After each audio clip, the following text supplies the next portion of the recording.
அன்பு சகோதர சகோதரிகளே, இந்த திருப்பலியில் நான் ரொம்ப டென்ஷன் ஆகிற நேரங்கள்லாம் ரெண்டு உண்டு. அதில் ஒன்று என்ன தெரியுமா? இந்த விசுவாசிகள் மன்றாடுன்னு வாசிப்பாங்க பாருங்க. குருவானவர் சொல்வார், நம்முடைய எல்லா விண்ணப்பங்களையும் எடுத்து சொல்ல போகிறோம், கண்களை மூடி கைகளை குவித்து ஜெபிங்க அப்படின்னு சொல்லுவாங்க. ஒருத்தர் விசுவாசிகள் மன்றாட்டு வாசிப்பார். ஆனால் பெரும்பாலும் அங்கே எல்லாரும் என்ன பண்ணுவாங்க, சொல்றது என்னது, விண்ணப்பம் மன்றாட்டு, எல்லாருக்காக ஜெபிக்கிறோம். ஆனால் எல்லா மூஞ்சிகளையும் பார்த்தீங்கன்னா எல்லாம் வாசிக்கிற ஆளையே பார்த்துக்கிட்டு இருக்கோம்.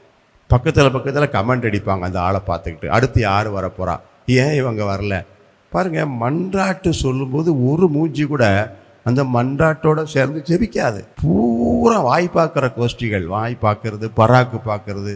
அப்புறம் எப்படி உங்க ஜெபம் கேட்கப்படும்? நம்ம முன்னே ஒன்று, ஆண்டவரே எங்கள் மன்றாட்டை கேட்டலாம். உன் மன்றாட்டை கேட்பாரு, ஆனால் நீ எப்படி இருக்கிற? எனவே விசுவாசிகள் மன்றாட்டு திருப்பலியில் மிக மிக முக்கியமான, உலக திருச்சபையோட திருத்தந்தை எல்லாரோட சேர்ந்து நம்ம ஜெபிக்கிற நேரம், அதுக்கு அதிகமான வல்லமை உண்டு. அப்போ விசுவாசிகள் மன்றாட்டுன்னு சொல்லியாச்சுன்னா கண்ணை மூடி கையை குவிச்சு அப்படியே ஜெபிக்கணும். இந்த கோயில் பூரா ஜெபித்தா என்ன ஆகும் பாருங்க, நீங்கள் ஜெபிக்கிற ஜெபம் வல்லமையாகும், ஆண்டவர் உங்க ஜெபத்தை கேட்பார். அப்போ விசுவாசிகள் மன்றாட்டில் பராக்கு பார்க்காம நான் கண்ணை மூடி கைகளை குவித்து ஜெபிப்பேன், என் ஜெபம் தூவ புகை போல ஆண்டவரை நோக்கி எழும்போம், ஆண்டவருடைய ஆசீரை பெறுவோம்.